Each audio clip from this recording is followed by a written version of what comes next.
stop me now.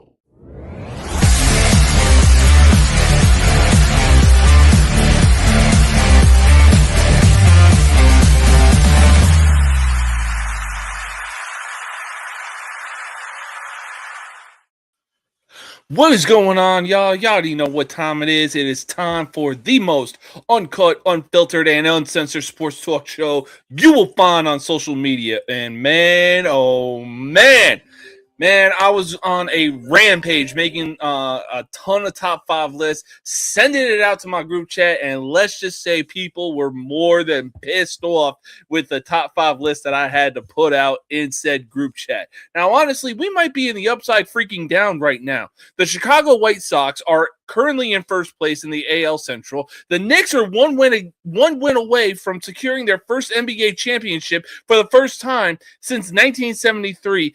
And we got SmackDown on right now. There we go. But as always, you know how the game works. Be sure to click the link in the description of this video. And if you're on the lookout for something, whether you're looking for a VPN service, say if Facebook were to go down like it did this morning, and same thing with Instagram, or maybe you're on the hunt for some new clothing like True Victory, be sure to click the tab that says truevictory.com. They are veteran owned, veteran operated. They have a ton of t-shirts available. They have a ton of accessories that are just awesome. And once you found what you're looking for, be sure to use code No Mercy Sports 15 for 15% off your entire purchase. Man, oh man, I'm telling y'all, they make some really good product. This shirt is lightweight, moisture wicking, and man, it'll come up big if you live in the north, if you live down south, and get you ready for those brutal summer, for the dog days of summer that are just ahead. Now, we got a lot of top 5 lists to go over, and look, we only got one talking point right now, and I honestly can't wait to talk about it. It does have to do with the Knicks. So, having said that, let's get right into it, baby.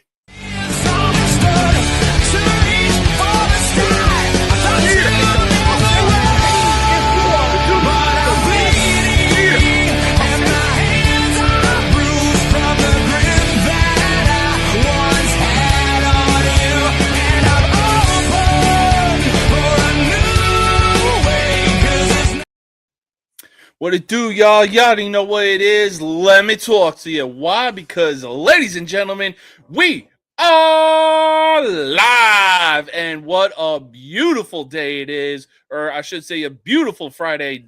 Friday day that it is.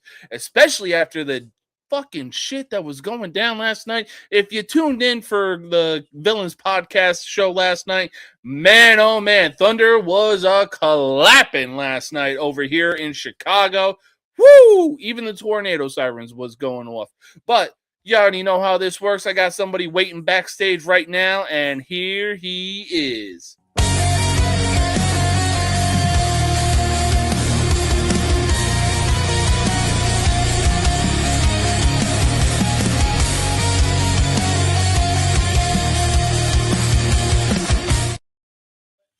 Terry, oh, hang on a sec. There we go. Terry, what it do, baby? How's your day been today? Hold up, you're on mute. Oh, there we go. Yeah, there it is. What it do, baby? How you been in the today? Backyard.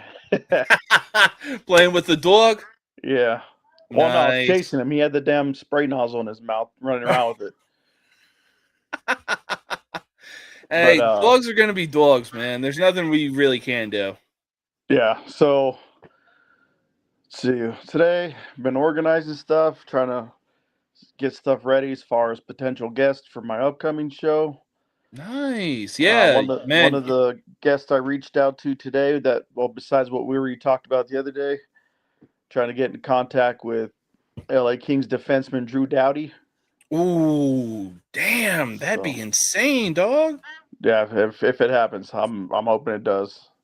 Hey, might as well try to start big if we can. So, hey, fingers crossed for you, man. Like, damn, you are putting in that work to expand the brand and everything like that, man. I applaud you for real.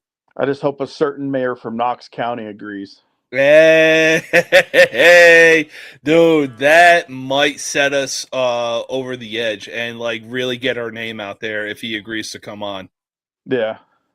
Like, Other than that, your man. Friday been good? Yeah, it's been good, man. You know, my wife and I were supposed to go on a walk, but due to the storms, you know, obviously water was going to be a factor. So we just decided to go to this like little country club right down the street because there's a golf course right across the street as well. Not a bad place, and they had all you can eat fish for if you ordered the fish and chips. Yeah. That sounds pretty good. Oh yeah, the bartender that we got, she said that somebody downed 6 pieces of the fish in one sitting. Oh, I guess he's got something going on with his phone. He'll be right back. Don't worry. So let's get it started right now. The NBA Finals, Game 5 kicks off this Saturday night. The Knicks are 1 win away. Oh, there we go. I don't know what happened. Damn fucking internet, man. That's all I can say. Turn that down all the way. Yeah. But yeah, go ahead. No, you were good. Yeah, so like I was saying, Game 5 of the NBA Finals kicks off this Saturday. The Knicks currently have a 3-1 lead over the San Antonio Spurs, and they are 1 win away from their first championship for the first time since 1973. Now, look, we have seen some notorious players come into Madison Square Garden and be labeled as a villain. The most notorious one has got to be Reggie Miller when he shot his notorious 3, did the choke thing. As they say, the rest is history.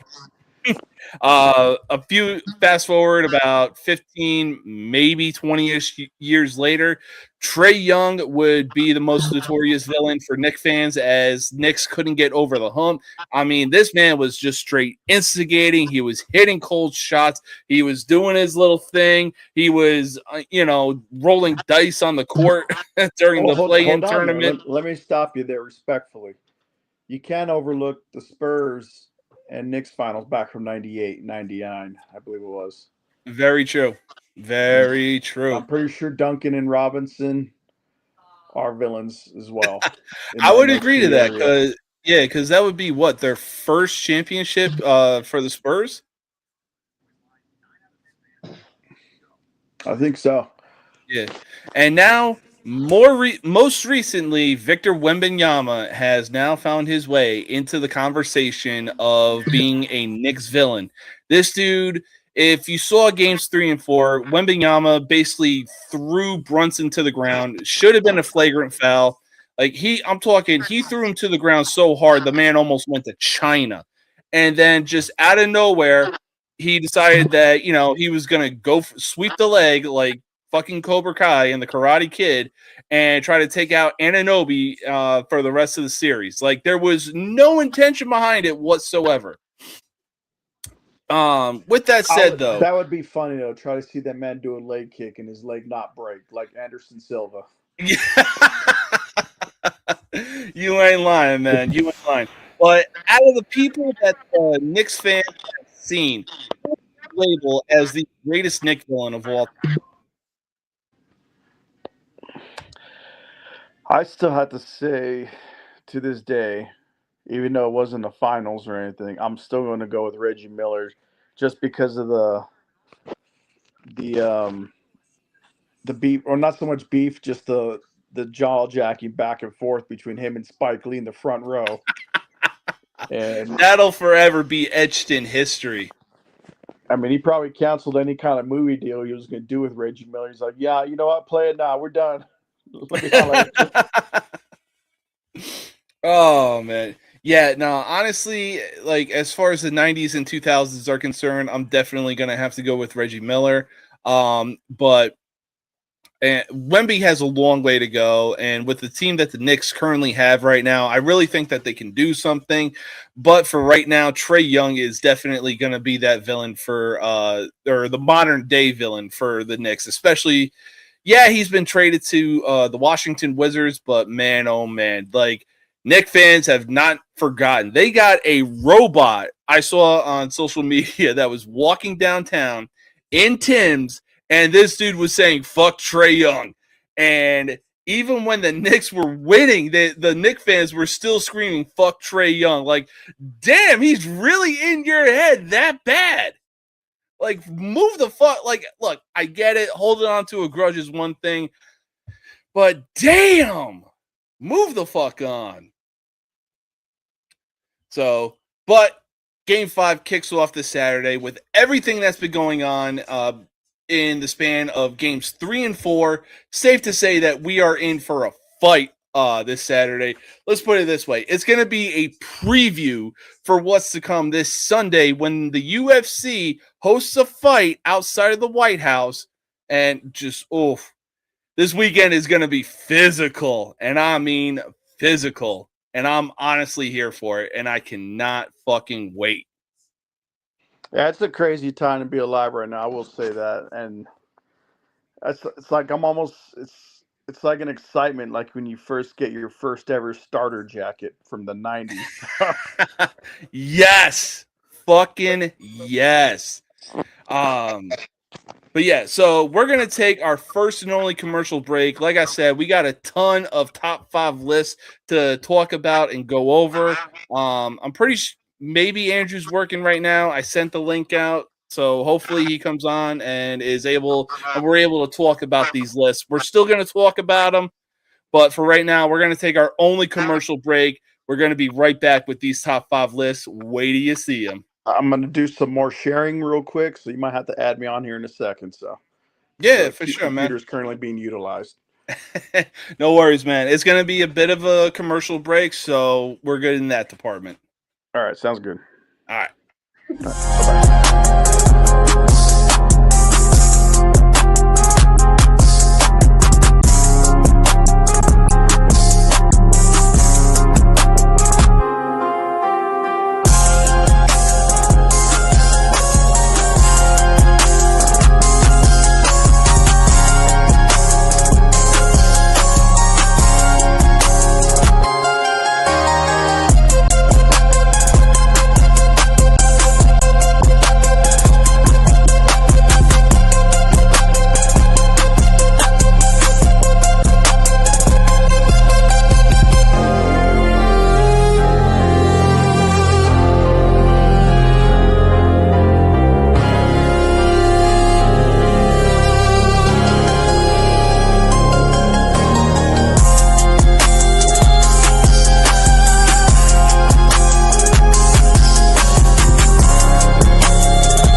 stop me now.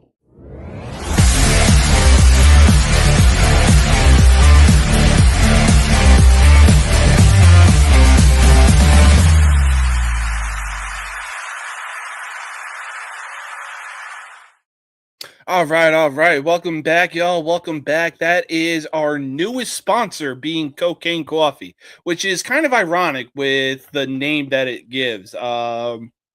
Do you do it like or do you do it like regular booger sugar, or just drink it like regular coffee? But yeah, so that is Cocaine Coffee. Be sure to use code Villains15 for 15% off your order. Man, oh man, I gotta add that to my arsenal real fast. But we got somebody waiting backstage. We already got another person waiting backstage. Here's one of the guys. I'm a bad guy, the one you love to hate. Andrew Anderson, spitting truth that just can't wait. Got a podcast, like a punch right to your face. College sports villain, taking it over the place. I'll bring the facts whether you like it or not. Dropping truth bombs, giving it all I got. They call me a villain, well, I wear that badge with pride. Nothing but secrets they try to hide. Hard rock in my veins, rebellious to the core. I won't back down, won't take it anymore. The bad guy of the podcast world, that's me. Unleashing the truth, setting it all free.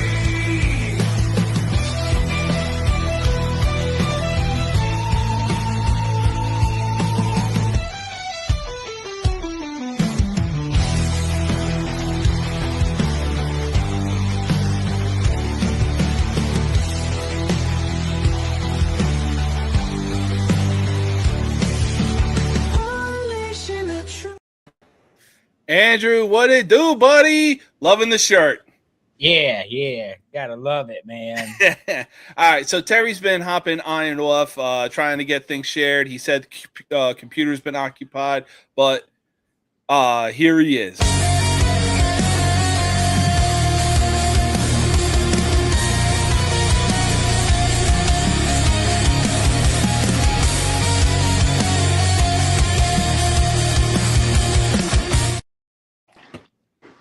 Terry, welcome back, man. How are things on your end? It's like my third return in a single episode. Dude, I know you've been on and off this episode like God knows how many times. Yeah, my apologies. No, it's all good, man. Like you said, the computer's occupied, but you know, first things first, happy wife, happy life. That's the only thing that matters at the end of the day. I had to bring in your puppy too. Oh yeah, and I'm sure that was a pain in the ass on its own. No, not this time. Okay, he went right to me. He jumped at me. I'm like, all right, so I grabbed him and took him in. And I had to fight him. And I gave him sleepy treat pills. Hey, that's what's up. So Andrew, before we get into these top 5 lists, let's talk about the villains that Knicks fans have seen over the course of time. They've seen Reggie Miller, they've seen Trae Young, and now most recently, Victor Wembanyama would like to put his name into the arsenal. Who would you consider the greatest villain for the New York Knicks of all time? Michael Jordan. Ooh, yeah, that's fair. Mean, he kept Patrick Ewing and company from winning 2 rings at least. And that was a time where, you know, Patrick Ewing, I still contend that he's overrated, but that team was very fucking good, bro. Without Michael Jordan, Dominique has a ring, Patrick Ewing has a ring. He's the biggest fucking villain for everybody. Well, all right, let's put it this way. Between Reggie Miller, Trae Young, and now most recently Wemby, who would you say is the biggest out of those 3? I mean, they're down 3-1 right now, and Trae Young has faded out into obscurity. Reggie Miller by far, give me that. You know what? That is 100% easy. So, y'all are both in the group chat. Y'all know I've been firing off top 5 lists. A quick shot, just even though I'm 2 sheets to the wind, it's just the first thing that pops into my head. I'm like, you know what? Yes. Let's put these guys in the honorable mention. Let's get things started with the one thing that blew up your Twitter. How many views did it get? Oh man, which one? This one. Gosh, it got about 7,500 last I saw. It's been a couple of days old, but yeah, it did really well. Yeah, no, for sure. But I know you wanted to come on and talk about this list, especially when I sent it out to the group chat, and I know for a fact that you definitely want to take one of these teams off the list and insert the 1995 Atlanta Braves somewhere. Maybe the 2021 Braves. Well, I mean, the 2021 Braves were great. The 95 Braves, though, I mean, you look at the teams with the Yankees and everything, that was the best era in baseball. It was also the steroid era, so pitching was at a huge disadvantage, and the Braves did nothing. I put the 95 Braves on here before I would the 15 Royals or 10 Giants for sure, or even the 16 Cubs. Big old bias list that James has here. The 27 Yankees should be on here, but the Cubs, the Royals, and the Giants should not. That 2004 Red Sox team, I ain't gonna fucking argue with him, and those motherfuckers were busting ass. They were, but dude, come on. The 2016 Chicago Cubs, they were on one of the greatest revenge tours of all time. They won the NL Central by 17 and a half games after coming off a NLCS appearance. And it's like, man, how are the Cubs going to bounce back from that? You know, they got this far, they got a young team. How do you come back for that? Bet we're going to win the World Series 8-7 in 10 innings in Cleveland. I didn't say they weren't a great team. I just said they're not a top 5 World Series team of all time. Oh, please. They're 100% a top 5 World Series of all time. I mean, that's talk about revenge tours. I mean, they held a grudge for revenge tour for over 100-something years for not being able to win a World Series. So I can see Andrew's point, because I'm still trying to figure out, what were you basing this list off of? Was it total dominance or overcoming adversity? Like, what was your motivation in this besides drinking too much cocaine coffee, which you need to decaf, by the way? You know what? Just throwing this out there, and I just random, and then I know it's your show, but the 93 Blue Jays, man, those motherfuckers we did not play. That's one of the best teams I've ever seen in my life. Those motherfuckers were busting people. Just an honorable mention for me. I hate that team, man. But they were so good.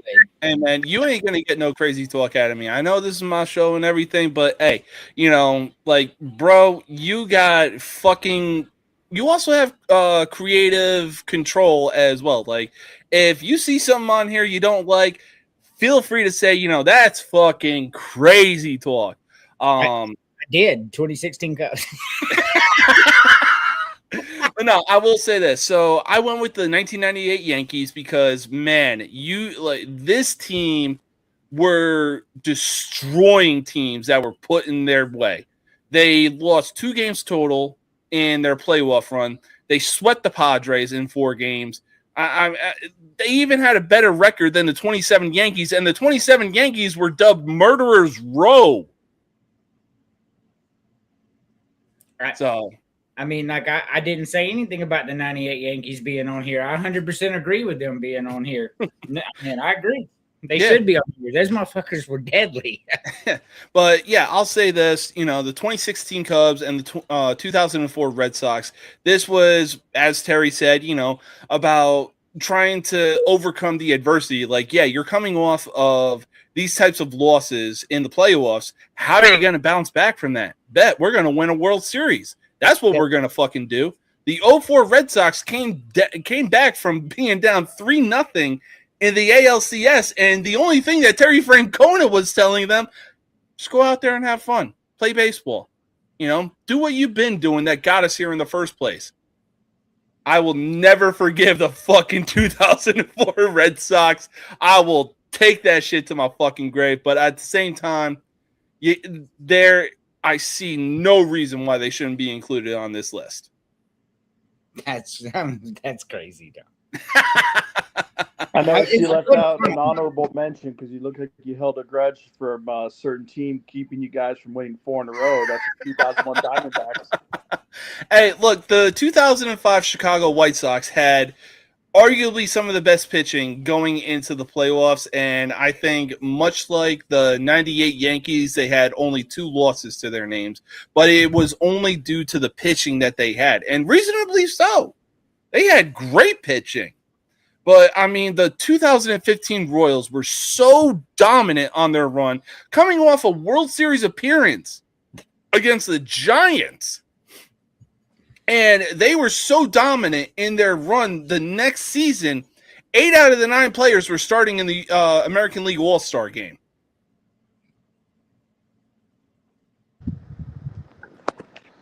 I don't know. It's very heavily biased, for sure.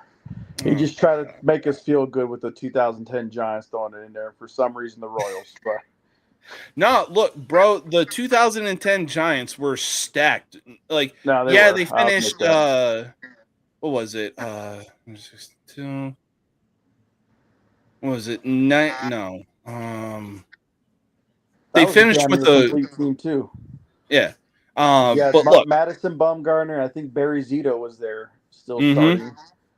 And you had Pablo Sandoval, I believe. Kung Fu Panda, Buster Posey, Tim Lincecum, the fucking freak. Was it Ponce that played in center field, right? Oh, Hunter Pence.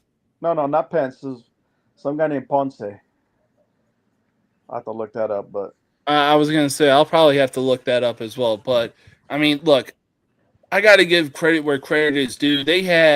This team had one of the lowest payrolls in baseball that year. You got to show credit. You got to show credit to the 2003 Miami Marlins because the Yankees at the time had a $120 million payroll. They were the highest paid team. They were the They were the biggest team with the biggest payroll in the league at the time, and the 2003 Miami Marlins just come up out of nowhere. I believe this is when we saw like rookie Miguel Cabrera and everything like that. I think Craig Counsell, like that was a good Marlins squad, but that's not the Marlins team that I like. I like the 97 Marlins. When they beat the Indians. I think that team would have beat the 2003 Marlins 100%. Pretty dominantly. Oh, yeah. And Gary Sheffield. Not to mention, they were going up against a stacked 97 Indians team at the time. Oh, yeah. Yeah, was it Marquise Grissom, Omar Vizquel, Kenny Lofton? I think Charles Nagy was the ace for the Indians. Yep. At the time. Yeah. And Sandy Alomar Jr. was behind the plate. Hey, Nagy was that dude. Mm-hmm. Yeah. But so if y'all are looking at this list, what are some teams that you would put in place of the teams that I have on this list?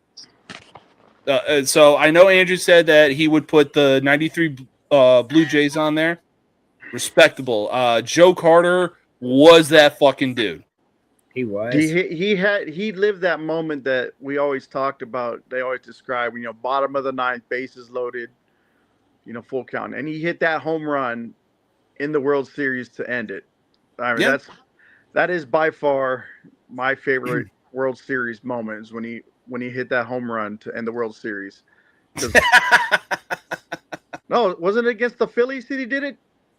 Yeah, it was, but still, fuck Joe Carter. Oh, okay. I'm like, wait a minute, we're not talking about the Twins. But anyway. I was going to say, one team I really was thinking about was the 2001 Arizona Diamondbacks because, Kurt Schilling and Randy Johnson, those two were leaders for that team. You know what, though? I wouldn't put them in the honorable mention. It was a great team, but they really, that was it for those two. If those two didn't play double shifts, they would have lost the series, unfortunately, to the Yankees, and the Yankees would have had 4 in a row. Yeah. Because they had no one else, not even the relief and everything. It was ridiculous how. I was going to say, the only relief that I can really think of that they had was Han Sung Kim. Nah.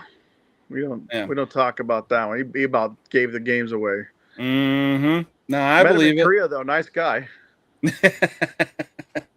No, I'm serious. That was a true story. He was, but I would move. Honestly, I'd keep the '98 Yankees where they're at. They were the epitome of dominance.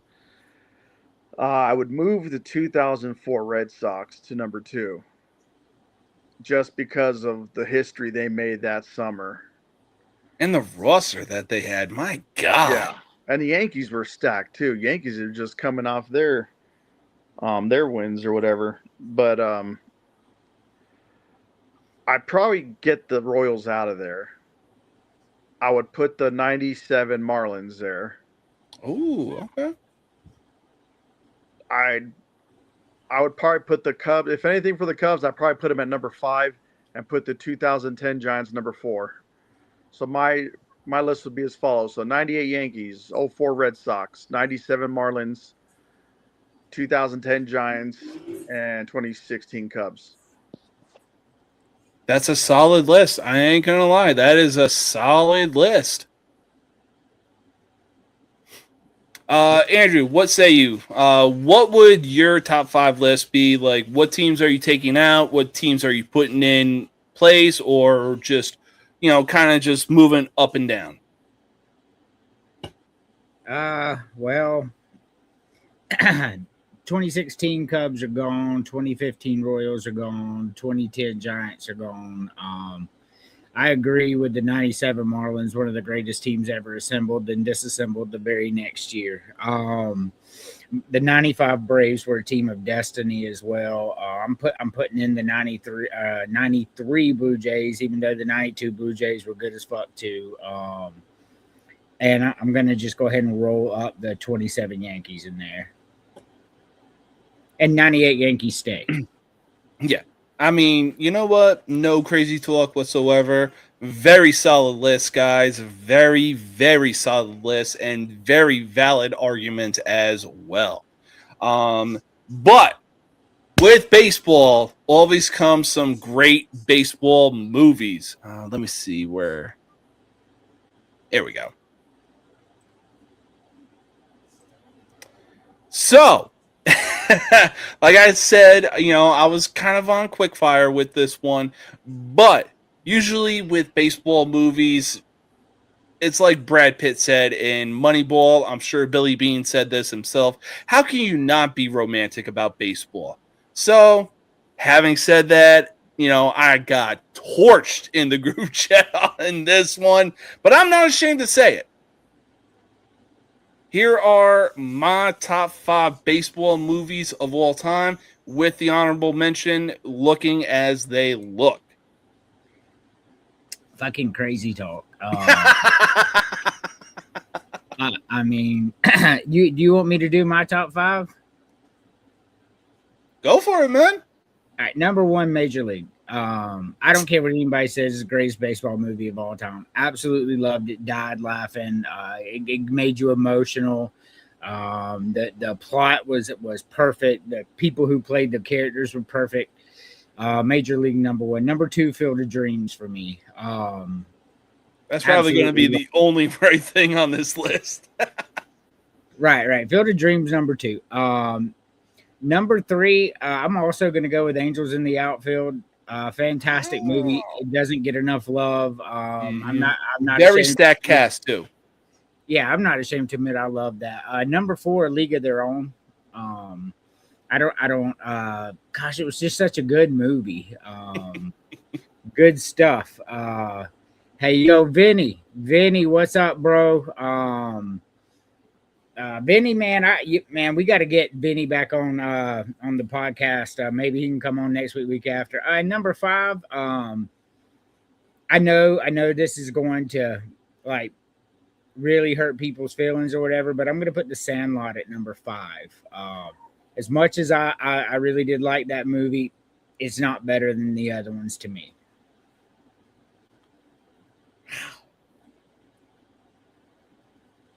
So you got Major League, Field of Dreams, Angels in the Outfield. What were 4 and 5 again? 4. Oh my goodness! If 4 was A League of Their Own, and 5 was The Sandlot. Man, I mean, that's pretty valid. But to me, just The Sandlot holds a special place in my heart because I grew up on it. And it was nothing but like kids playing baseball during the summertime and everything like that. And there's so much that goes into The Sandlot that I'm like, you know what? This is easily one of, if not the greatest baseball films of all time. It's in my top 5. Yeah. And if anything, the fucking beast scared me and even as a kid when I saw him as a dog, I'm like, that's fucking scary. Like, damn. My parents had that breed of dog too. And they got the runt of the litter, and she grew up to be 180 pounds. So that's a big one. Yeah. Yeah, my list is nowhere near like yours either. I will say I agree with Major League being number 1. Field Dreams number 2. Number 3, I would actually have 42. Ooh, okay. 4, I would say Angels in the Outfield because that was a star-studded cast. Yes. Not many people probably know it. Number 5, I would have to say League of Their Own. Just because it was actually decently star-studded cast too. With James Kaplan played by Tom Hanks. There's no pride in baseball. You know James would say something like that. You promise you're not going to get drunk? Well, I could sure use the money. Nah, Tom Hanks was brilliant in that. Every single female that was in that movie was brilliant. Just my God, it's such a good film. When I told my wife I never saw it, but the only scene I knew was there's no crying in baseball. Oh, she was determined to make sure I saw this film. After I saw it, I'm like, I hate you. I'm going to have to rethink my top 5 list of baseball movies. Oh, wow. Gene Shalit just died. What? He was 100. Jesus, Mary and Joseph. That was a little before your time, but man, he was the movie guru. Mm-hmm. Oh, yeah. But yeah, so I'm going to break it down. You know, The Rookie, very underrated baseball movie, in my opinion. You know, dude that loves baseball. You know, I'm pretty sure that his dad was like in the military because they were constantly moving around a lot. You know, he wanted his dad to show out and be like, or, you know, he's like going to him like, yo, I had 10 strikeouts, this, that, the other. Yeah, cool. I got orders that I need to take care of. Just very underrated. Dennis Quaid absolutely crushed it in that movie. Major League, yeah, it's definitely in my honorable mention list. It's a great movie, very star-studded cast. I mean, you got Charlie Sheen, you got Wesley Snipes. I want to say Tom Berenger, who is the catcher, and then whoever Bob plays Uecker. the yeah, Bob Uecker, obviously. And then whoever played the manager of that team, just his comedic timing was on point, and you're not telling me otherwise. I take honorable mention, though, real quick. Rookie of the Year. Man, that movie was great, especially when his arm got messed up. He's like, I don't know if you've seen it, but it is a fantastic movie. Yes, it really is. Probably number 6 for me, to be honest. That's Another valid. honorable mention for me would be Trouble with the Curve. Oh, very, very underrated. You can never go wrong with a Clint Eastwood film. No. Oof, so good. And the fact that, like, I'm just now realizing that I'm like, fuck, Matthew Lillard was in this movie? Shit! He was in every movie. Oh, God, he's in everything nowadays. James, I have to ask you though, before you make another top 5 list, if you decide to go with hockey movies, have you seen Mystery Alaska yet? Not yet, but I definitely plan to. Like I said, Russell Crowe's in that one, so. Okay.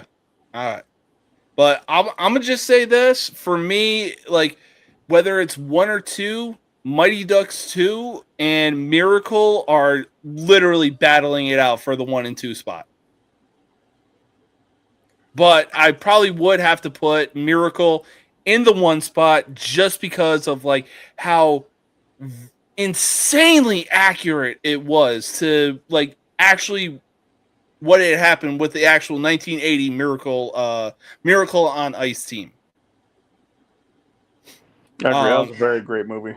Oh, so for me, number 5, I got Moneyball simply because the Oakland Athletics, they went 5 games the previous year, 5 games with the New York Yankees. They were a bottom tier money or payroll team. They had $40 million to their name, while the Yankees had $120 million to their name. Next year, they were signing guys to 6-figure contracts and somehow whipped off 20 games straight. Now, granted, they had a very good roster or a very good lineup, but But they were carried by their pitching. I mean, you had Barry Zito, I want to say Tim Hudson. Their pitching was just astronomical at the time, and it really showed. Number 4, I got 42, simply because we got to see what Jackie Robinson was going through, break the barrier and everything like that. I mean, come on, this is Jackie Robinson we're talking about, one of the greatest baseball players of all time. And you couldn't cast another better actor for that role than who they got. Yes. R.I.P. to Chadwick. Man, he nailed that role, and no one will ever own that role besides him. Yes. Ooh, man, the run he went on. This dude was Jackie Robinson. Who was it? James Brown. And Get On Up. Yeah. Just my God, his run was insane. You're not convincing me otherwise. But for me, number 3, Angels in the Outfield, very star-studded cast. We saw a young Joseph Gordon-Levitt. We saw the Irish lady from Home Alone 2 be the nanny to Joseph Gordon-Levitt, and what's his name? DJ? Yeah, Matthew McConaughey was in there. Yep, Matthew McConaughey, Adrian Brody, Tony Danza, Danny Glover. Mm-hmm. Danny Glover, that was it. I'm like, fuck, who was the manager? Second, Field of Dreams, just, again, another star-studded cast. You had Ray Liotta, James Earl Jones playing God, like, hey, if you build it, they will come. Just, I'll be honest, I've never seen it, but, hey, if it's one of the top baseball movies of all time, you get no crazy talk out of me. And then, like I said, The Sandlot, it just holds a special place in my heart because, you're a kid in the summertime, you just moved somewhere, you're trying to make friends, you're trying to do so many things to try and fit in. And there's always that one dude that's going to see potential in you and bring you into the squad. And you're going to do something that makes the squad respect you. So I don't know, in a way that kind of just held a special place in my heart because I moved around so many times as a kid. So, this is where things get interesting. This is where things get interesting. I definitely should have included a honorable mention list. I definitely should have. That's on me. But again, I was quick firing. So obviously I got Friday Night SmackDown on right now. We got a segment going on between Sami Zayn and Cody Rhodes. I'm not saying they're top 5 on the mic of all time. But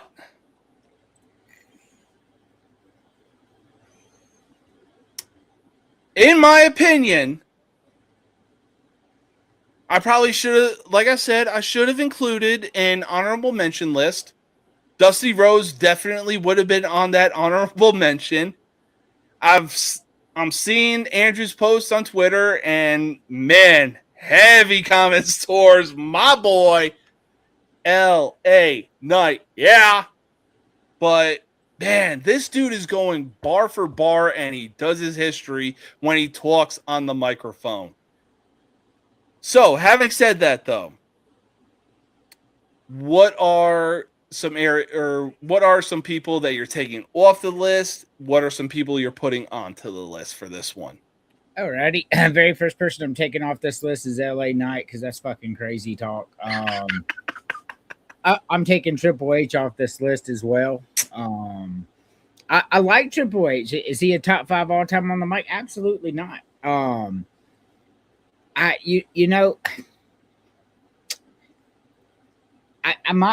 mean, Hogan belongs on this list. So, I'll be honest with you, Chris Jericho belongs on this list. HBK was better on the mic than Triple H or LA Knight was. I mean, you could put him on this list. I mean, they were just so. You know who else is really good on the fucking mic, man? Rick Rude. When he wanted to be, I mean, he doesn't deserve to be on this list, but he could really pop it. Yeah, get LA Knight out of there, get Triple H out of there. Hulk Hogan belongs on this list, whether you like the guy or not. He's earned a spot here. Chris Jericho may be the best ever on the mic.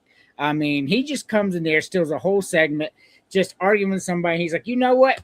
You just made the list. And now it's one of the most iconic things that's ever happened in wrestling. Chris Jericho belongs on this list. So remove LA Knight, Triple H, put Hulk Hogan and Chris Jericho, and I sign off.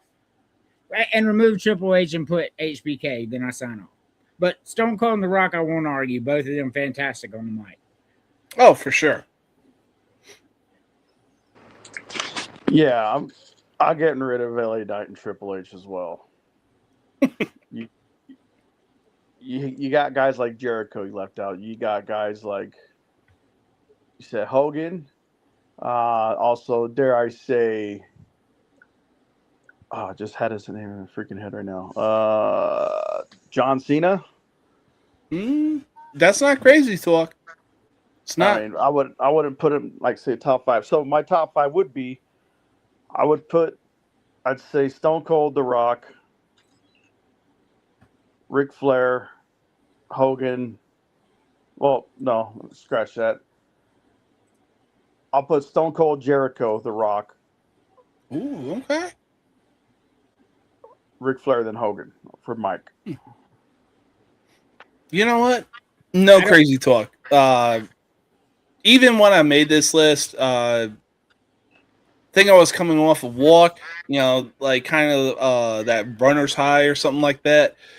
So again, just quick firing. I'm like, you know what, Ric Flair, this man was delivering promos like the rent was due.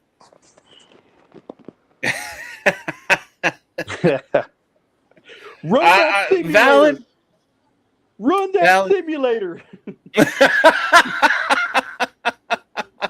We're going to get to that in just a bit. We have a few more lists, but we're going to get to that in just a bit. Brandon, last week, I want to thank you for being able to come on, talk about, you know, the Miami Hurricanes, 95 Nebraska, and everything like that. Had fun talking about that with you, my man. Had a ton of fun talking about that with you. Oh, yeah. No, we definitely passed the simulation discussion. Maybe I'm just that stupid.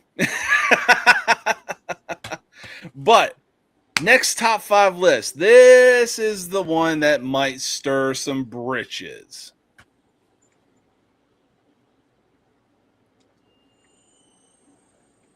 Oh, dude. My God.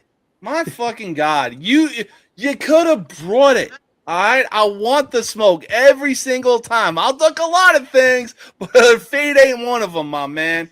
But look, I'll just say this. I'm glad that we got to have a respectable conversation about it. Plus, my wife said she would have beaten my ass if I got vocal.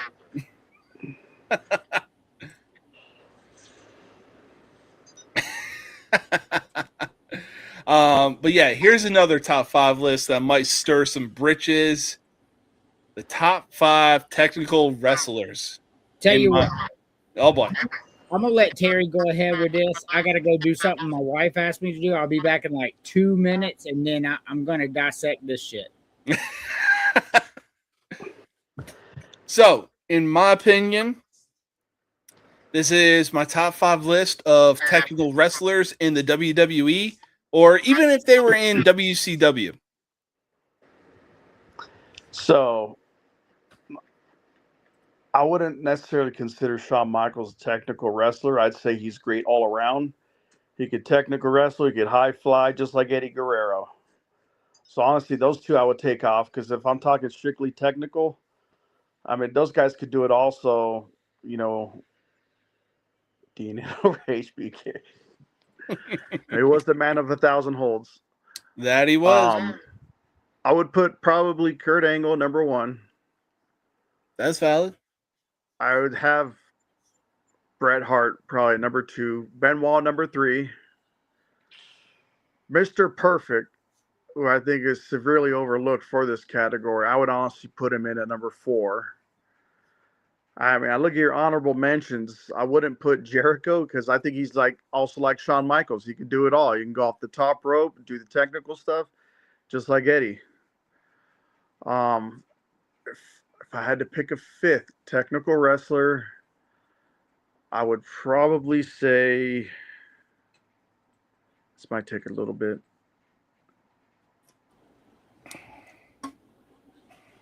I'll probably get some crazy talk for this. Let's go ahead and say Owen Hart at number 5. I don't think that's crazy talk if you're including Owen Hart, especially the family that he came from. Yeah. So that would be my 5. Brent Eddie. See, I wouldn't consider Eddie technical. He was, like I said, he was like he could do technical, yes, but he was also doing high flying and luchador.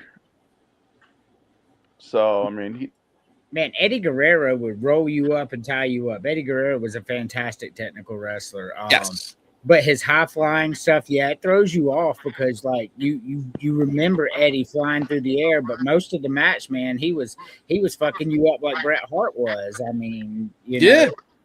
So, but yeah, I would put him in a category like of someone who could do everything, like say Shawn Michaels, Chris Jericho. I would put him in categories with those guys, because he wasn't, like I said, he could do it all.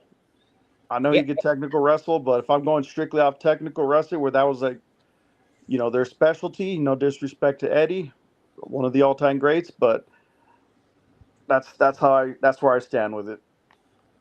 Yeah, for sure. I'm not like Eddie's not in my top 5 either. But he's definitely top 10.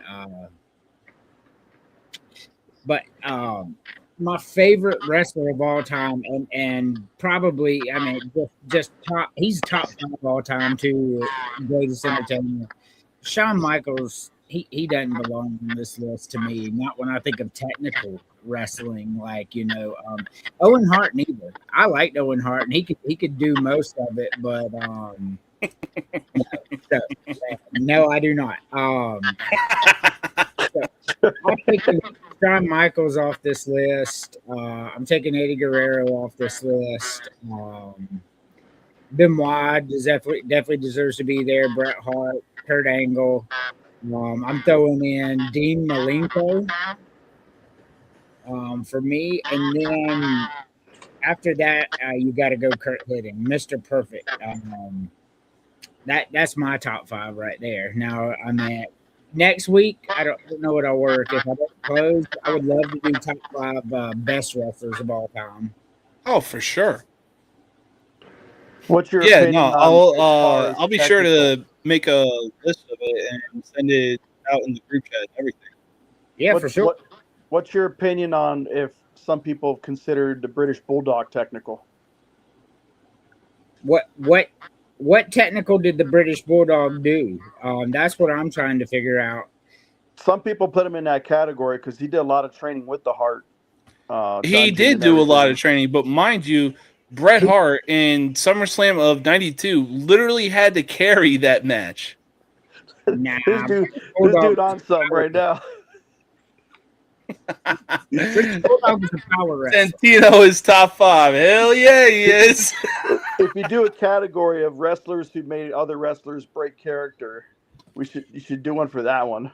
Oh yeah, I'll make sure to make that list as well. I Because would honestly, Santino is definitely top 5 of all time.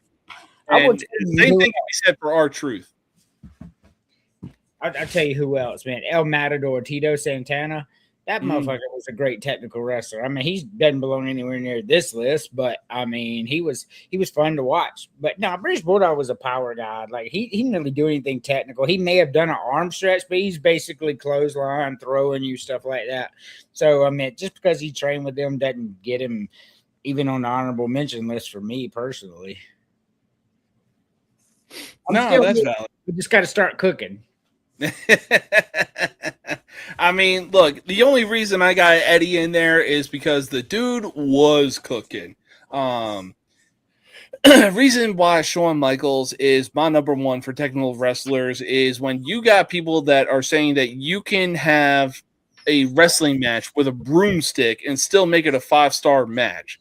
Like, that just says something, you know? And even that Undertaker was the guy that said that. So if Undertaker is saying that, like, this dude will give props where props are due. Even, you know, Kurt Angle's comedic timing, like, man, if there was one match I were to show somebody who's never seen WWE before, I am easily showing them the match between Kurt Angle and Shawn Michaels at WrestleMania 21. That was a 5-star matchup. You are not convincing me otherwise. I mean, we can do top 5 greatest entertainers, which is different than top 5 wrestlers. That's fair.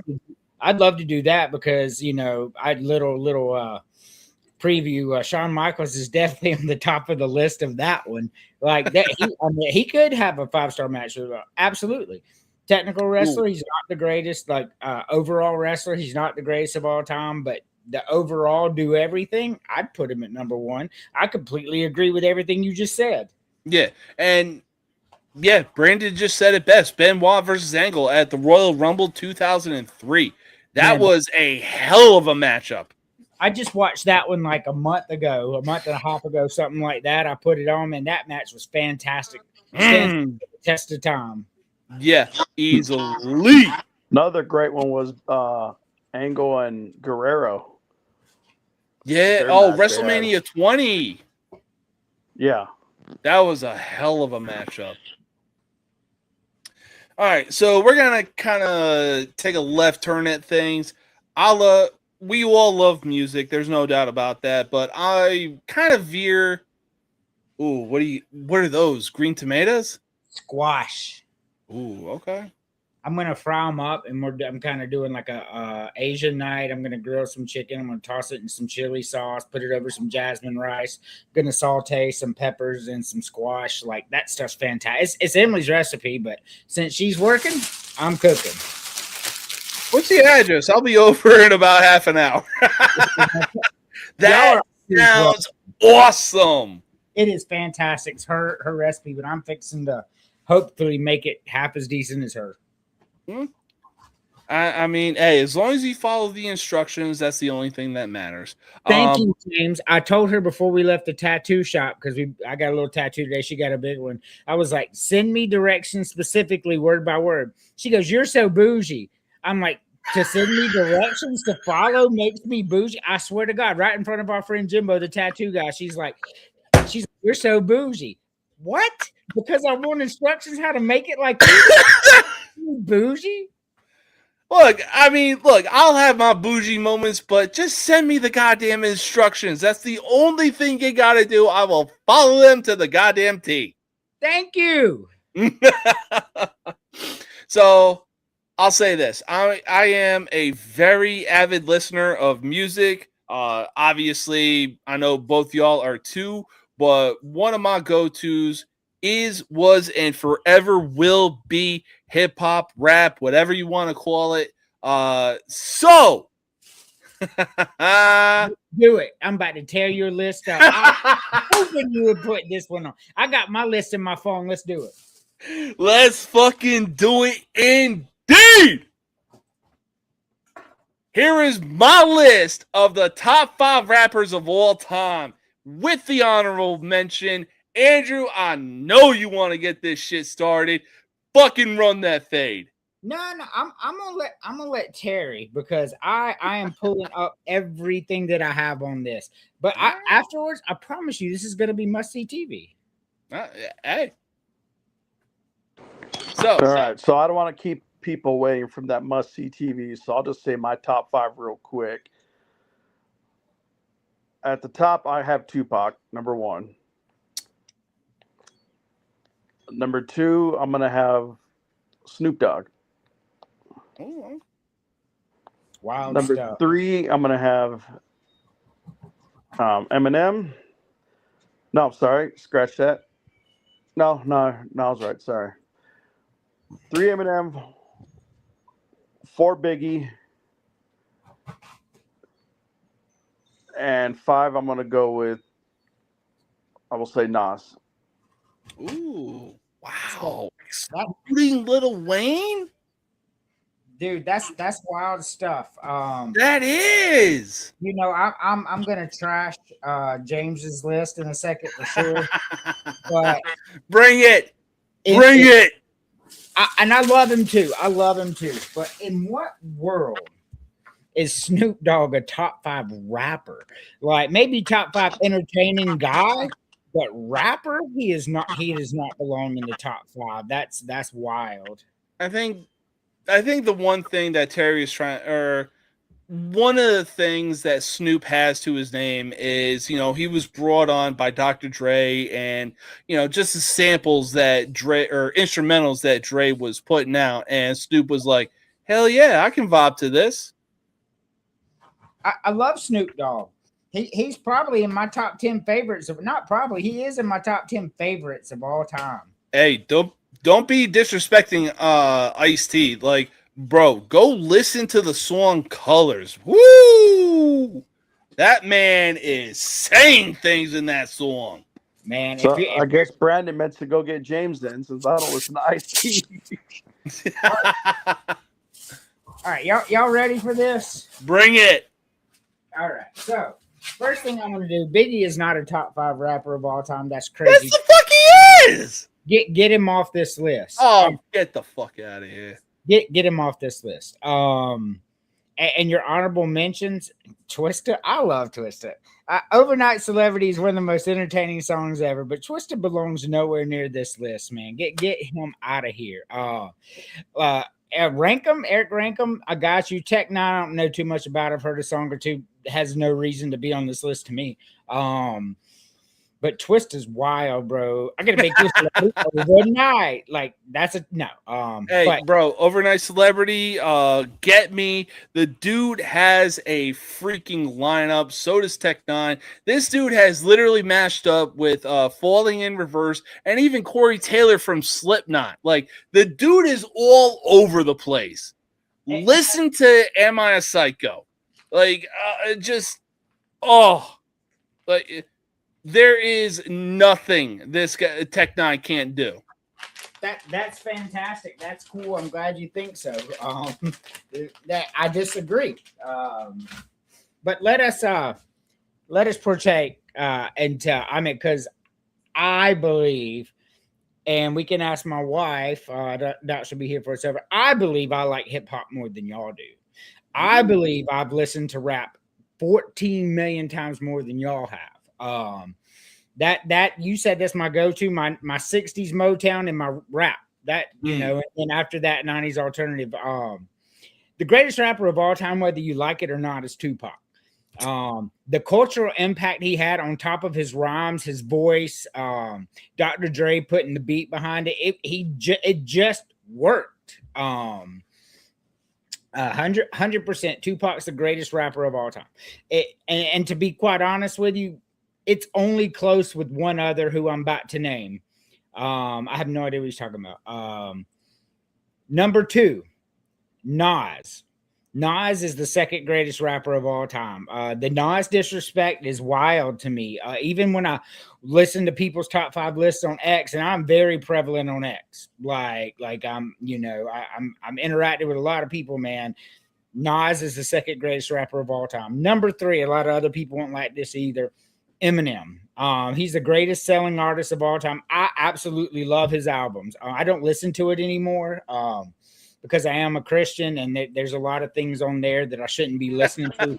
And I hate that because 2000s Eminem was the literal definition of I just don't give a fuck, which he actually has a song named that. Yeah, 2 of them. Yeah, Eminem's the third greatest rapper of all time. Just absolutely fantastic. Number 4 is DMX. The DMX disrespect is wild to me because if you listen to DMX's mixes and his words and his songs, even the ones that he put out, to be popular, like, y'all gonna make me lose my mind. But if you go and listen to the album when he starts talking about his dogs, I got my dogs with me. DMX is number 4 for me. So yeah, DMX don't get enough love at all. Like absolutely, top 5 in my book. Number 4. Number 5 is Lil Wayne. He's an active rapper, which is says a lot. Eminem's an active rapper. They're the only 2 active rappers on this list. DMX, of course, passed away. Nas retired. Tupac going. But Lil Wayne, man, like not only did he go and he did the gangster rap and then he did the Nelly type hip hop, which by the way, Nelly's in my top 5 favorite rappers, easy. And then he went out and he made a rock album.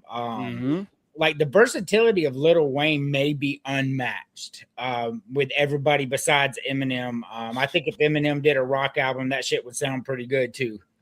But no, Brandon brings up a good point. Like I've been saying this for so long. One of my favorite songs with M and Lil Wayne is Drop the World. If M and Lil Wayne were to make an album together, it would 1000% be a no skip album because much like Eminem and Royce the 5'9" did on Bad Meets Evil, these 2 would literally be going in the game of can you top this? Man, Bad Meets Evil was a badass album. Oh, severely underrated album, in my opinion. Don't forget the hit single "No Love" that they were already doing. Oh, such a good song. Prom Queen did oh, yeah. Yeah, you ain't lying. But, I mean, honestly, you're telling no lies right now, talking about DMX, the DMX hate, or the DMX love is underrated. You absolutely right. This man was in the 2000s. Like, he had us bumping and jumping, and we didn't even care what he was saying. It was just like, bro, like, you're making us get aggressive and everything like that. And honestly, one of his best songs, in my opinion, has got to be the Rough Riders anthem. Stop, drop, shut him down, make an up chop. Like, oh my God. Like, he was in his bag. Have you seen, what was that movie with Chris Rock where he dies and they put him in another body? Down to Earth. Have y'all seen that? No. Man, that shit's funny. Is that they put him in an old white man's body, and he meets this black girl that he was in love with. He knows who he is. He liked her before, so they're in like this little ghetto ice cream parlor. And keep in mind, he's an old, fat, rich white guy, and he's in this, and he just repeats that word for word. I mean, and if you know that word, there's plenty of words that an old white man shouldn't be rapping in an ice cream shop. And man, that shit was funny. This dude taps him on the back. He goes, "Big dude." He's like, "Yo, dog." He goes, "What?" And then he punched him. Man, that shit was hilarious. But yeah, DMX don't get enough love. He's in my top 5. Yeah, no, I 100% agree. And like Brandon said, bro was barking and we was still in it. Like, hell yeah. This dude might be the greatest hype man in rap of all time. And it's not even close. Like, like a Hulk Hogan, the way that he was rapping. Like, if you listen to X Gonna Give It to You, that shit will make you run through a brick wall. Do you know what else though? Nobody ever dissed DMX, did they? Because he hell no. This dude was ready to pull up. for sure. He exactly. I was just about to say, like, this dude had his music in fucking Deadpool. One of the Merc with the Mouth, one of my favorite Marvel heroes of all time. Like, it worked. It worked for some reason. So my wife tells me to specifically use olive oil to do this. The problem is there is no olive oil. But continue on. I'm sorry.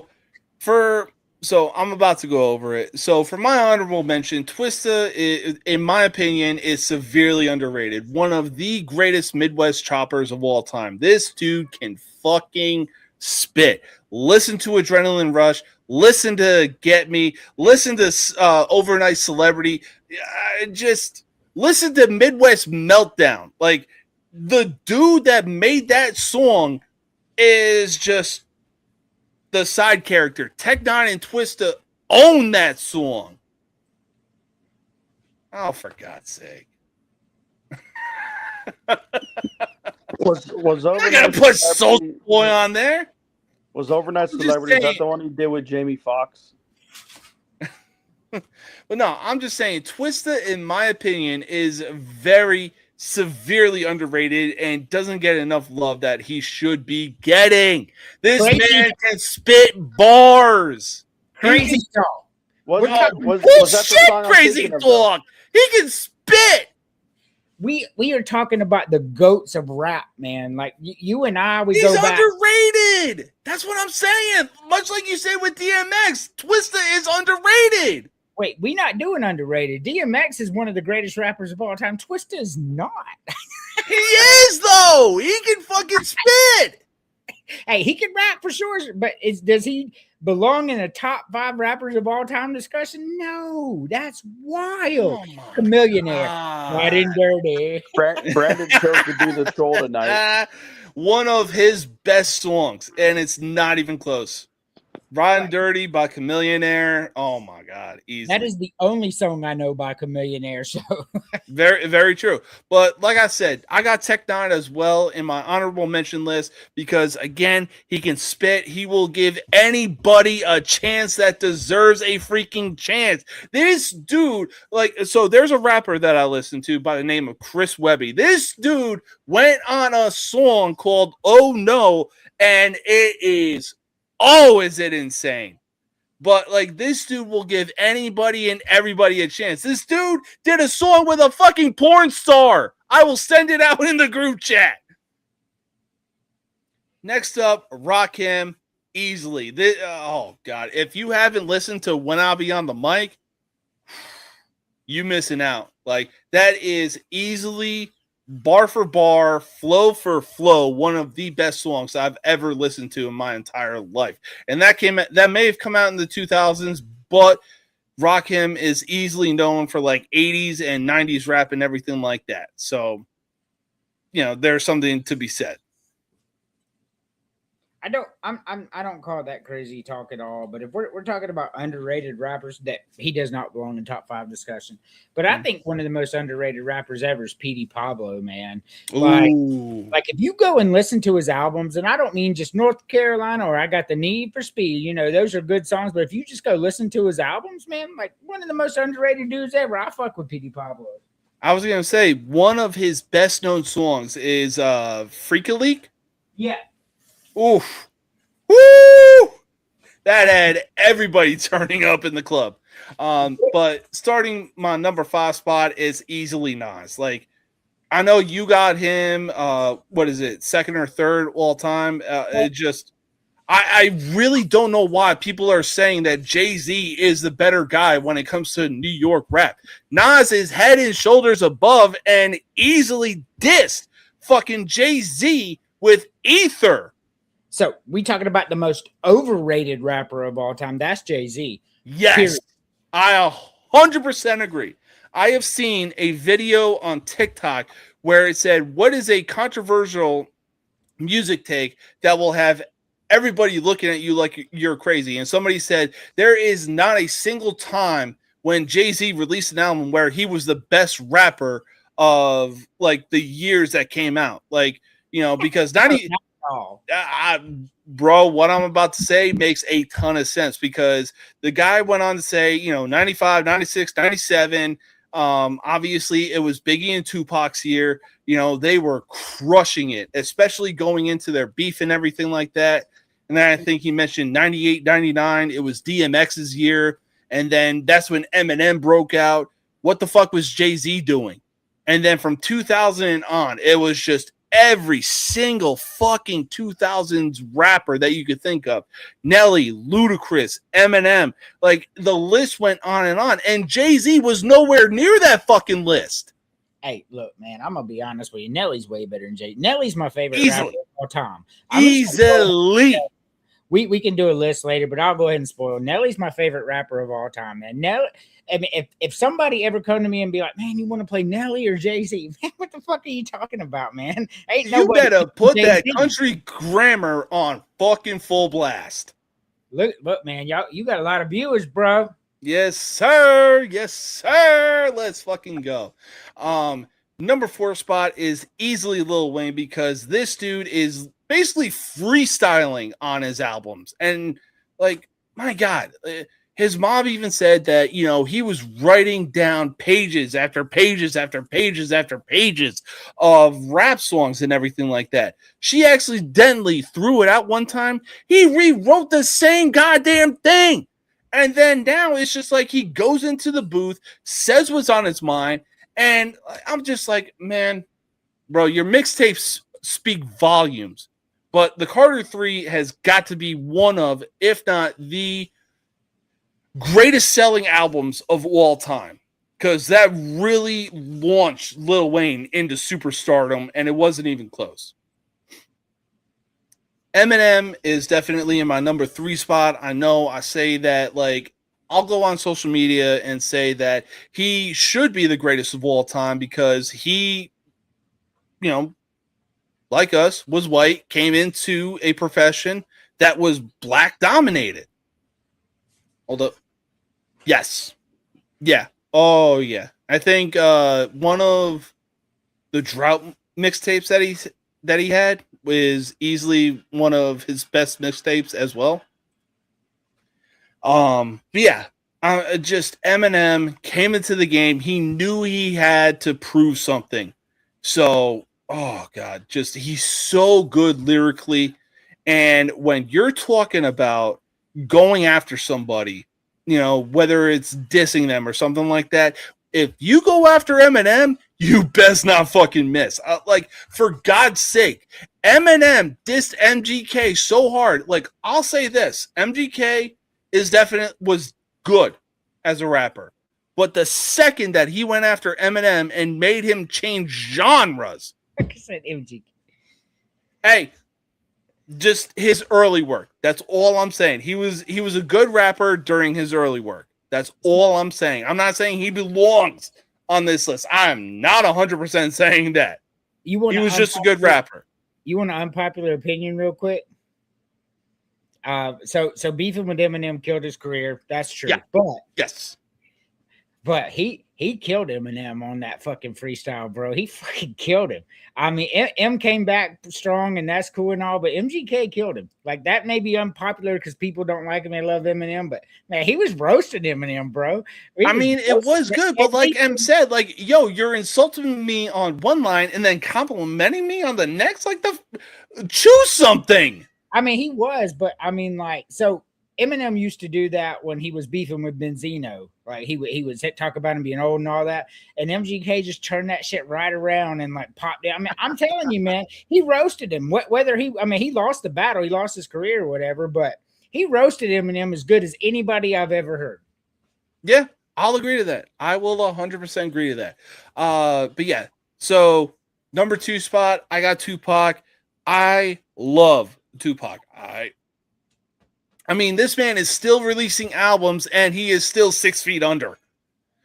But I mean, just for me, I got Biggie in the one spot just because I like the flow that Biggie was delivering and everything like that. I like Tupac. He had insane songs where he was delivering good flow, like California Love, Brenda's Got a Baby, Changes. But I was just like, yo, I'm trying to listen for the music, not preaching to the gospel or anything like that, because a good chunk of his songs were just like, bro, you're preaching, man. I get it. But like, we're trying to listen to music here, my guy.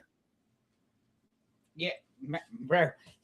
Like all those songs that you just named, and that not even my favorite Tupac songs. Every single one of those songs you just named was better than anything Biggie did.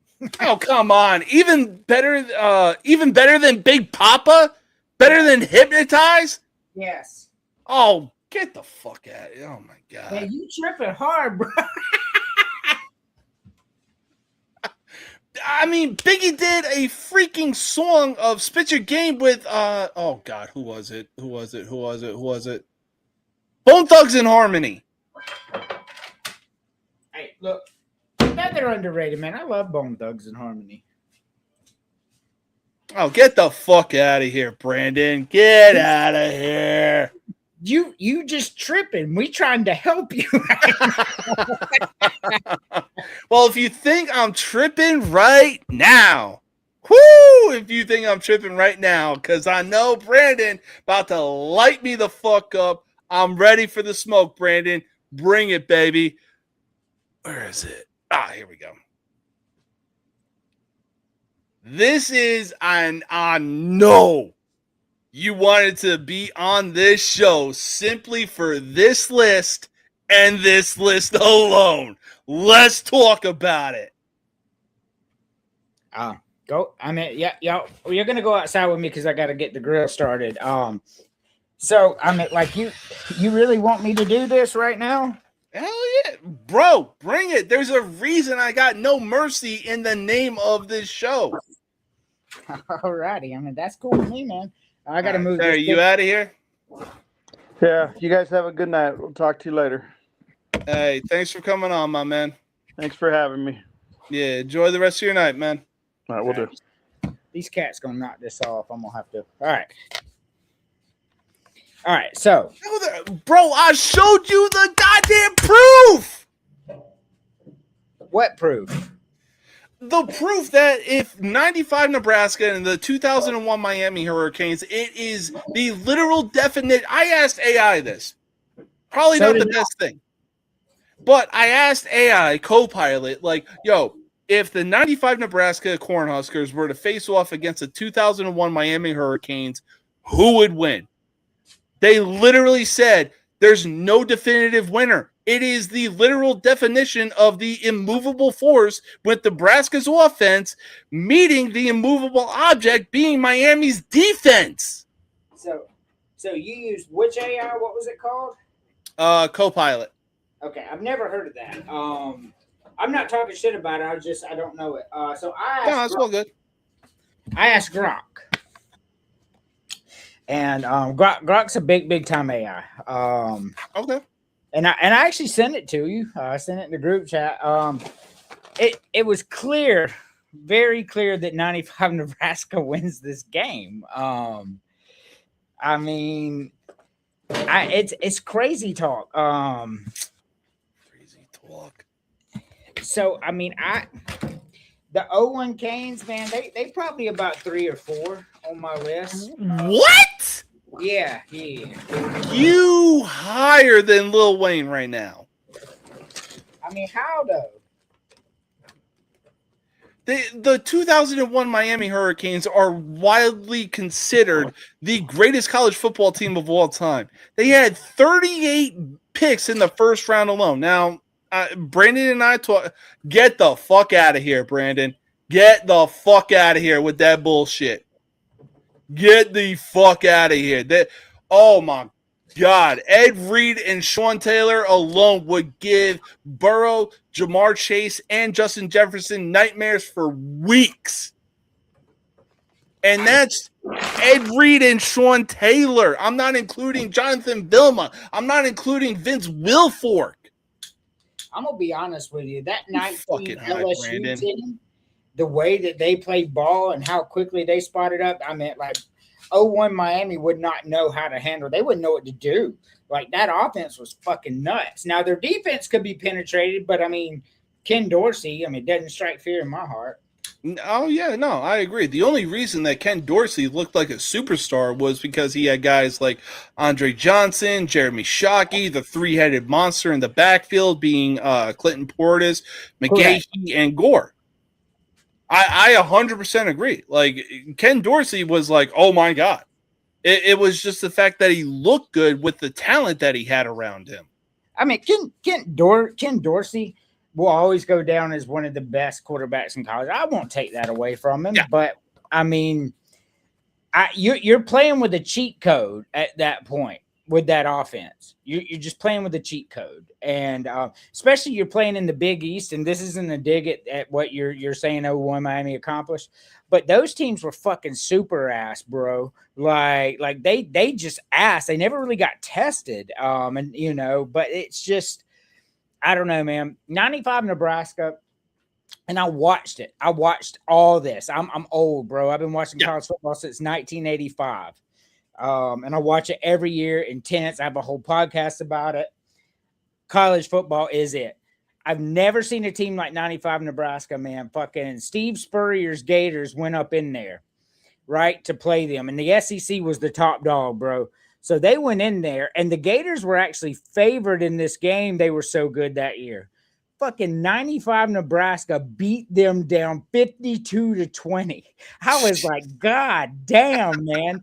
I ain't never seen a team like them before. There was nothing you could fucking do. They were in the backfield on defense. You never knew who was going to get the fucking ball. Lawrence Phillips, Tommy Frazier. Tommy Frazier could throw, too. That shit would fuck you up. They ran the ball 26 straight times, man. You've got 11 people in the box. Next thing you know, 36-yard touchdown pass. I'm just saying 95 Nebraska beats 0-1 Miami. Not a knock on 0-1 Miami. 95 Nebraska beats any team ever assembled in college football history. I mean, that's valid. Like, look, for me, when it comes to the 1 and 2 spot, it is the literal definition of like, yo, who is the greatest NFL running back of all time? Is it Sean Payton? Is it Barry Sanders? You could basically put any one of those two in the 1 or 2 spot. Somehow it just makes sense. Brandon told me this. Say again? I said I wouldn't put Sean Payton in there. Maybe Walter Payton. Yeah, Walter Payton. Yeah, you said Sean Payton because of that ESPN notification today where he got that extension. Because I was thinking the same thing.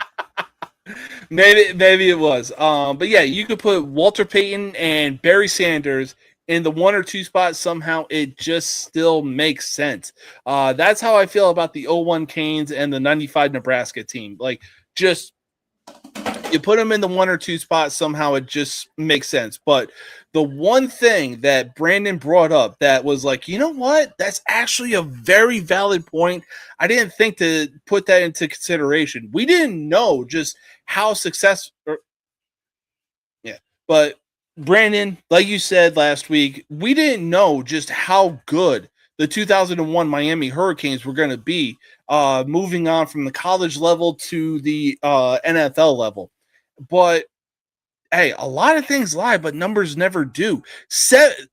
The entire team practically went in the first round alone. 38 players out of that 2001 Miami Hurricanes team were drafted overall in the NFL draft. Like, that is success if I've ever seen it, in my opinion. So, but I mean, honestly, at the end of the day, the argument is always going to be the 1995 Nebraska Cornhuskers versus the 2001 Miami Hurricanes. So Andrew is currently on the phone right now, but let's talk about it for the honorable mention. I told you, Brandon, last week, I was with somebody at a bar or at B-Dubs talking about the talking about my honorable mention list, and I had 2026 Indiana on this team. They were a great team, but he brought up 1988 Notre Dame Fighting Irish. So I was like, fuck. coached by the infamous Lou Holtz. How could I fucking forget that?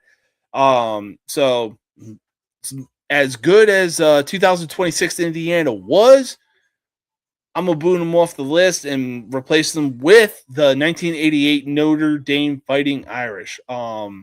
Next on that list is definitely 2018 Clemson. Just, they were moving on a different level at the time. Maybe it was 2016, maybe it was 2018 when they were playing Ohio State in the playoffs or college football playoffs. Ohio State had a double-digit lead. Next thing you know, Clemson comes back and beats Ohio State to move on to the national championship. Went undefeated. Dabo Swinney, one of the greatest coaching runs of all time, even taking down a dynasty Alabama team.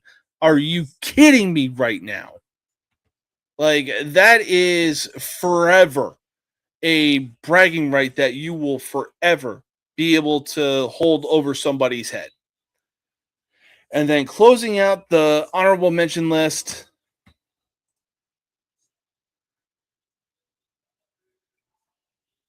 you probably did. I don't know.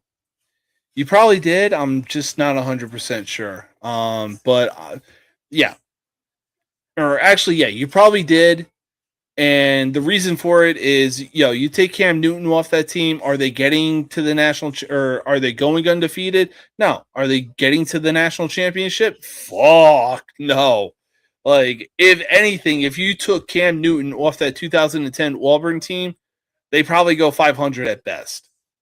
But yeah, Cam Newton was literally the person that carried that 2010 Auburn team.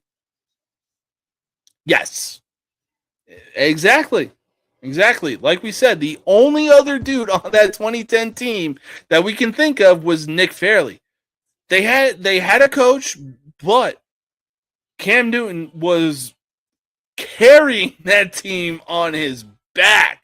And yeah, like you said, greatest single seasons ever. I'll say this, Johnny Manziel might be up there. Johnny Manziel could possibly give Cam Newton a run for his money for greatest single seasons ever.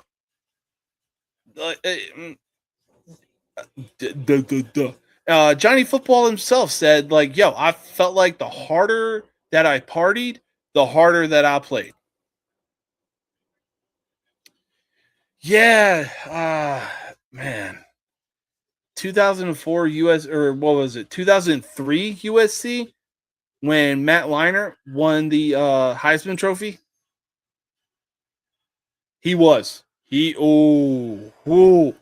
Yeah, I will die on that hill with you. I don't care what anyone says. Manziel was such a fun player to watch when he was at Texas A&M. But going back to what I was going to talk about, I think it was 2003 USC when Leinart won the Heisman Trophy that year, or maybe 2004 when Reggie Bush won. Yeah, I'm pretty sure he was hungover going into that game, if I'm not mistaken, because I've seen hotel footage on TikTok of him just, like maybe it's a skit, who knows. But he's just passed out. One of his teammates come in, recording him. Like, yo, Manziel, wake up. We got Bama. Wake up. We got Bama, dude. We got Bama. Wakes up, shotguns a beer, and went into that game like nothing even happened. My God. Yeah, so closing out the honorable mention list, I got the 1987 Miami Hurricanes. Everybody says that the 1986 Miami Hurricanes are probably the greatest what if should have been undefeated team of all time, but going into the national championship game against Penn State, I want to say they were wearing, the camouflage uniform and everything like that. They were on cloud 9. And unfortunately, they lost. But 87 Canes got that get back.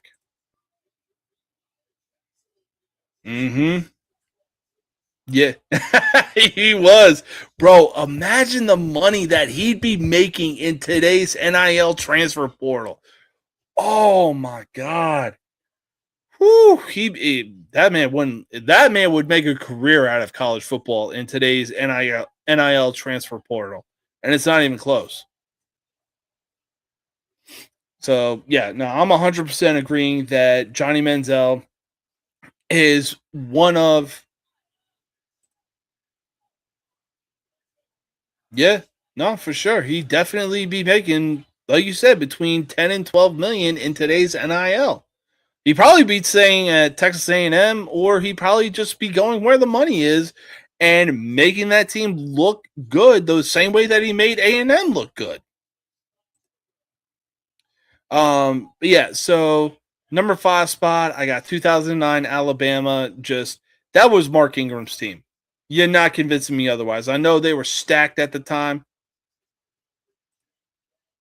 I did not. Hey, the more you know, man.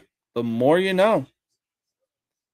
If he was in the today's NIL transfer portal and Oregon had the money to spend, he'd 100% commit to Oregon, and maybe, just maybe, Oregon would actually have a national championship to their name. Yeah, Ingram and Julio Jones, but like I said, this was Ingram's team from the get-go.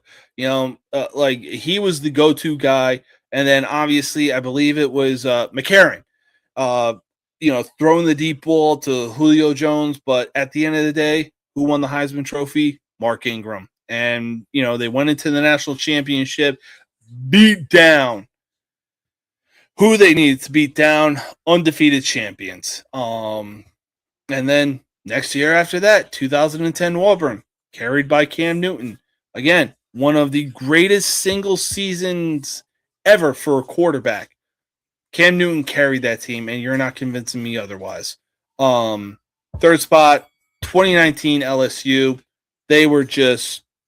They had a triple threat with Joe Burrow, Jamar Chase, and Justin Jefferson. Clyde Edwards-Helaire maybe had somewhat of an argument just because he was the running back for that team. But, I mean, when you look at what Justin Jefferson and Joe Burrow were doing in the college football playoff, I believe they had 6 touchdowns total between the two of them. And it was just insane. Jamar Chase was just like, bro, Jefferson, it's your night tonight. You have it. You have it. I'm going to do what I need to do just to help us win. And then, 1 and 2 spot will forever be, in my opinion, the 2001 Miami Hurricanes and the 1995 Nebraska Cornhuskers. Yep. That you did. There's no denying that. And look, this was at a time where Dabo was at his peak, too. He was at his peak. He was coming off of essentially ending the Alabama dynasty. Because, you look at the times that Alabama was winning in the 2010s, you look at the times that they didn't win the national championship. Who won the national championship? It was either Clemson or LSU. But Dabo has the better argument because he was beating Alabama multiple times.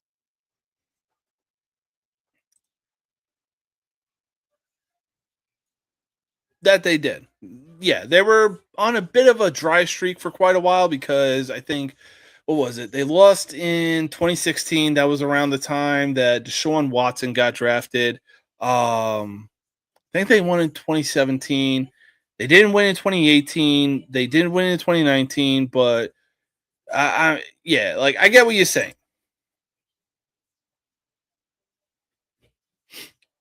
Honestly, I'll probably have to go back, do some homework and everything like that. But yeah, this list right here, I was just quick firing, and 1 and 2 were the obvious, easy choices and everything like that.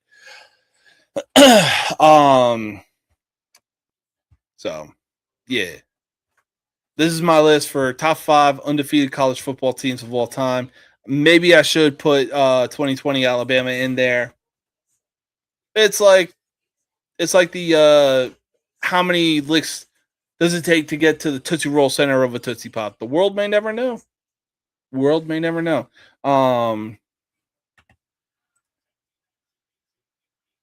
Yeah, I really wish the 2012 Notre Dame Irish team could have been on there.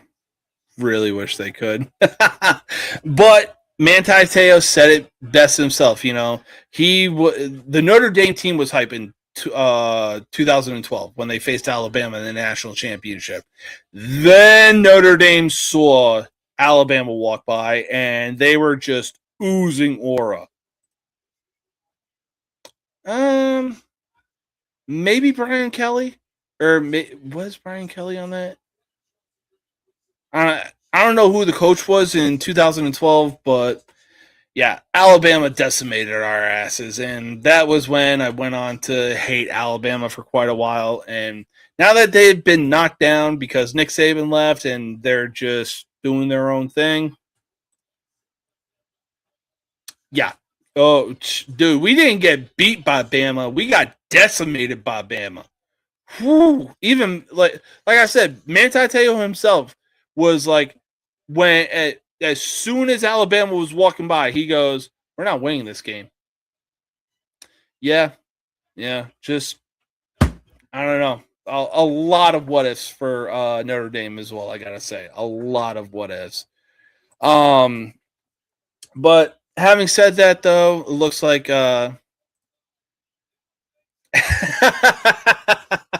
you ain't lying. You ain't lying, my man. But having said that, though, looks like Andrew had to go take care of some personal business. That's fine. I ain't judging. Maybe the wife was calling and everything like that to check in, see how things are going. That is fine. That's fine. You know, I'm not one to judge because I'll be doing that shit as well. But, you know, shout out to Terry. Shout out to Andrew for being able to come on to this show, talk about the top 5 lists that I was making and sending out to the group chat. I'm so glad that we got to talk about it. It was a good time. It was a fun time. My man, hold up. My man, Vinny. I hope you're able to come on sometime and talk some sports, man. Let's set it up, man. Between me and you, 2 East Coasters going at it. Let's fucking get it done. As far as UFC bets go this weekend, I'll reach out to you on Twitter and let you know what I think is about to go down for the UFC fight this Sunday at the White House. It's going to be a fun time. It's going to be an awesome time. But I'll tell you what, Saturday is going to be just as, if not just more physical than you think that the UFC Sunday fight is going to be. Because, man, oh man, like I said in some videos that I've been making, what has transpired between games 3 and 4 between the New York Knicks and the San Antonio Spurs, man, the refs should consider themselves happy to just fucking be there. Can the Knicks close it out in Game 5 in San Antonio and win their first NBA championship for the first time since 1973? Or could we possibly see the San Antonio Spurs be the second team in NBA history come back from a 3-1 deficit? Find out next time on Dragon Ball Z. But yo, you already know how this game works. It is Friday night. It is a fun time. It is a great time. Just live by what I'm about to tell you. Don't add to the population. Don't subtract from the population. Don't end up in the hospital dead or in jail. If you end up in jail, call somebody whose number you know by heart. Then proceed to establish dominance quickly. Be sure to also check out Cocaine Coffee. And once you found what you're looking for, be sure to use code Villains15 for 15% off your entire purchase. I know I got to add that to my fucking arsenal. But until next time, peace. Or actually, before I go, I want to give a big shout out to the near 120 viewers that tuned in for tonight's show. Much respect. Love y'all. That's fine, man. Hey, happy wife, happy life. If the wife needs you, you got to take care of it, man. It's all good, all love. Again, I appreciated having you on the show to talk about the top 5 list I was sending out in the group chat. It was a fun time, man. Can't wait to do it again. But having said that, though, until next time, peace out.